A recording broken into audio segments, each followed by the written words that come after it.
Hello and welcome to Viewpoint on Ukraine today. My name is Tamara Rosevan. Now, Ukrainian fashion is becoming more prominent on the international stage.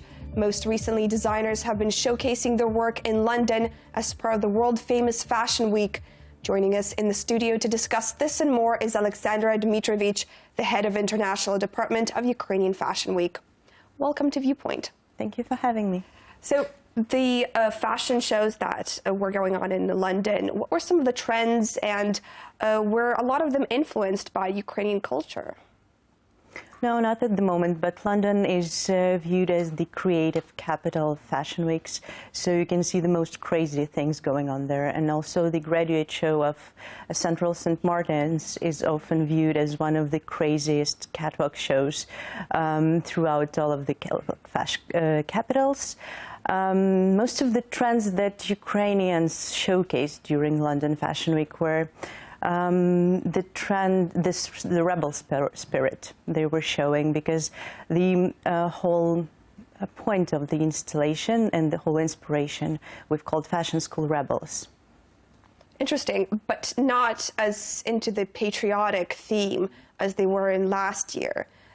Because last year on the catwalk you could see a lot of vyshyvankas and Ukrainian vinoks. These are the headgear, flower headgears that is often portrayed in Ukrainian ethnic wear.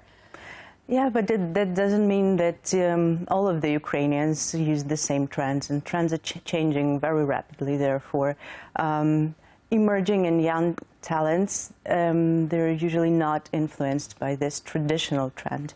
They try to use new techniques and new inspirations, especially when they're in London. What were some of those new techniques? Can you tell us?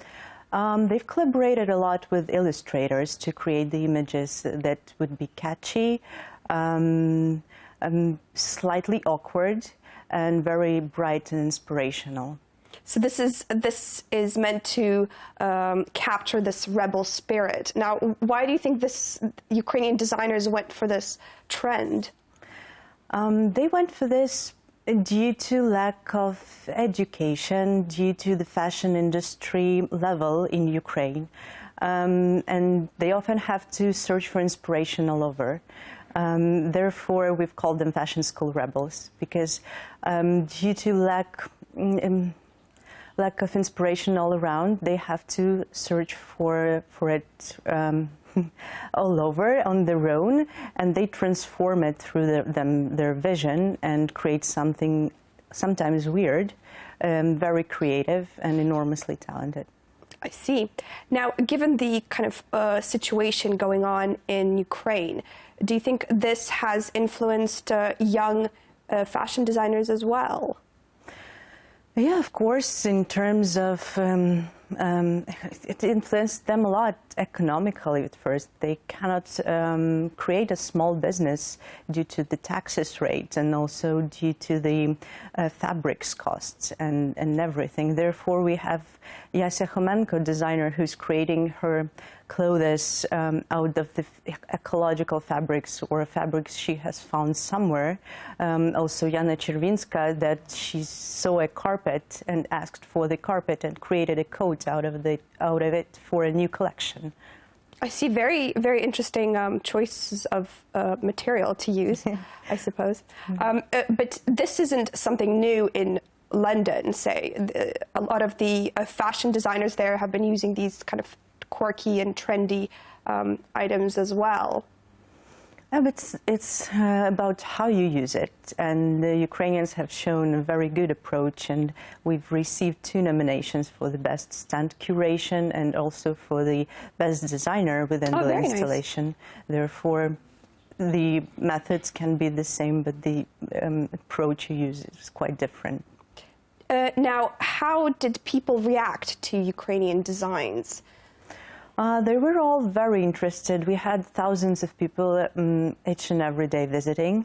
All of them wanted to know more, especially due to installation. It was very modern and kind of a strange construction, which felt a bit weird in the Somerset House, which is a museum with the white walls and arches and everything. Therefore, the installation was very catchy, and I think if we had the people voting, the nomination for the people voting for the best installation, we would definitely receive one. Because of the certain materials which were used in... Yeah, because it was creative. It was like a playground where designers showcased their work, and it was within the whole theme of the International Fashion Showcase Utopia, which reflected building up a new society and building the future through the playground. Now, do you see that this is somehow related to what's going on in Ukraine? Do you feel like maybe this kind of influenced these designers to look more optimistically into the future, perhaps? They made them fight their way through. For them, it's always a fight, like in each and every level, to make a catwalk show, to create a collection, to find clients and to build your own business. While in university, they are not usually taught on how to build the business exactly. So they're fighting their way through, and they reflected it through the vision of building their own future. Mm-hmm. So it is quite difficult to showcase your work financially. So how are Ukrainian designers promoting their work in terms of in kind of the global scheme of things? Well, social media has changed everything. Therefore, everyone uses Instagram, Facebook, and so on. YouTube. They participate in a lot of contests, and they also showcase their works at the Not Just Label platform, which is free for all over designers from all over the world. And you can actually sell through this platform and find your own clients. And the owner of the platform told us that Ukrainians are his top 10 best-selling designers. Very interesting. Now, what is the future of Ukrainian fashion, do you think? I think it will grow and build up the industry and become a capital as Paris, London, Shanghai, New York. Why do you think that's so? That it will become this huge hub of fashion? We already have a huge hub of very talented people, and a lot of international journalists and influencers are often arriving to Ukraine to see the talent that is evolving despite everything, despite of the situation, Ukrainian economical and political.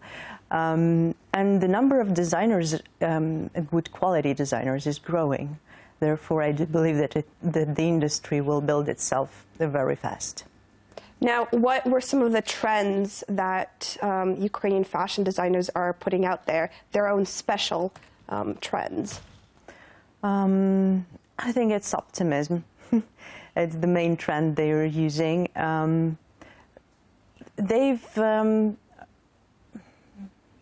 At the times of Maidan, we could have seen a lot of dark colors and minimalistic approach to all of the designs. Now that has changed, and we can see all is bright, very hopeful. They use a lot of patterns. They create their own patterns with the illustrators and work a lot to make it catchy, bright, and top-notch. Very nice. Now, give some of our viewers some style advice or fashion advice, if you will. What shouldn't you wear this coming spring? Oh, I hate this question. This coming spring, shouldn't wear. Okay. I think dark and gloomy colors are all during spring. It's not a good advice to wear, as you have to stay positive, especially through everything going on in Ukraine. So as much bright colors as possible, mixing it up together, layering, it will be very nice. Well, thank you so much for taking the time to come into our studio. Thank you as well. This has been Alexandra Dimitriyevych, the head of the International Department of Ukrainian Fashion Week. You've been watching Viewpoint on Ukraine Today.